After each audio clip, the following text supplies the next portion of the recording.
So we're going to dip down here real low at about a mile out and just see what happens. And I'm losing video and I don't think I have it anymore. Yep, little failsafe there just for you guys. TBS Tracer, we've got some new antennas to try out. Let's see how much better we can do.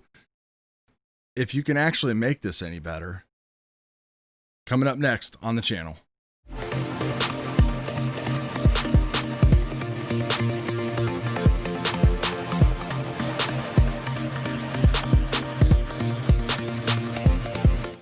What's up, guys? Welcome back to the Dorky and 40 channel. I'm Chad, and yeah, TBS Tracer, just been loving it. You saw me just kind of tearing that thing up through the park, just having a super great time.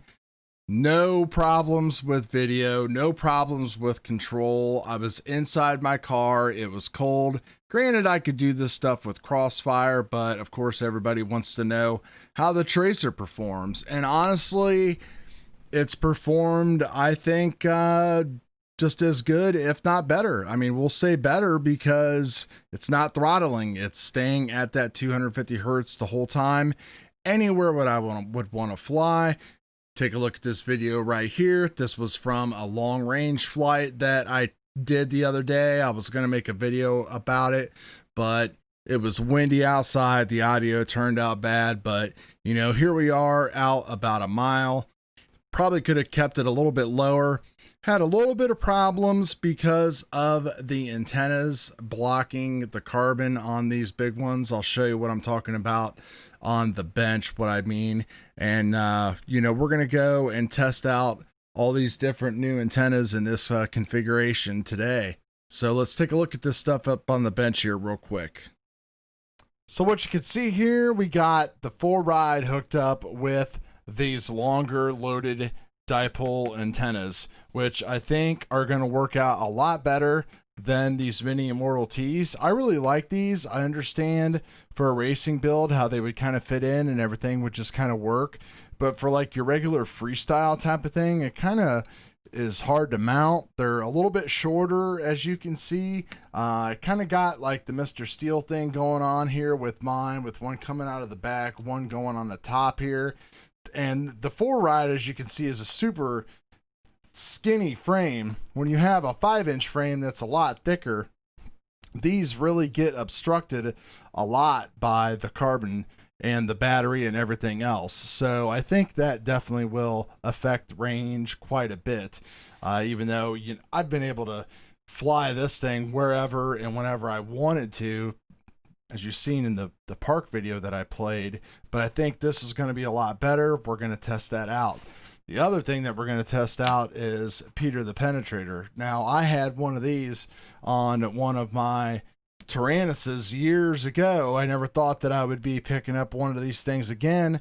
Never would have sold mine in the first place. But Steel kind of made this famous. You know, this really is just a regular Wi-Fi antenna that you can get that has the right connection.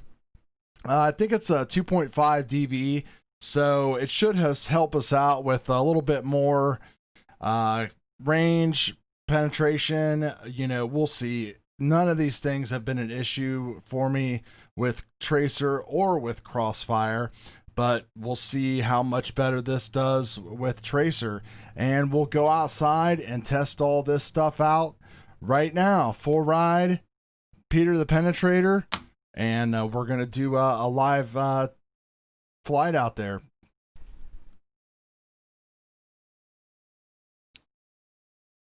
All right, guys, here we are for that test. Now we're running DJI, so you're just going to have to take my word for it here on the RSSI deal.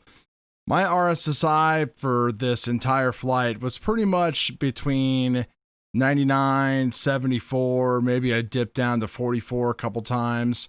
I've lost telemetry maybe 2 or 3 times, so I think it's definitely an improvement. I'm also on the newest firmware. Keep in mind about right there is where I would have switched into 50 hertz mode with CROSSFIRE. So we're already doing better. We're at 250 hertz. We're flying out.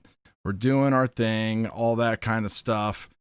Right through here, I'm pretty much breaking every rule anyway. We're shooting through like a landmass.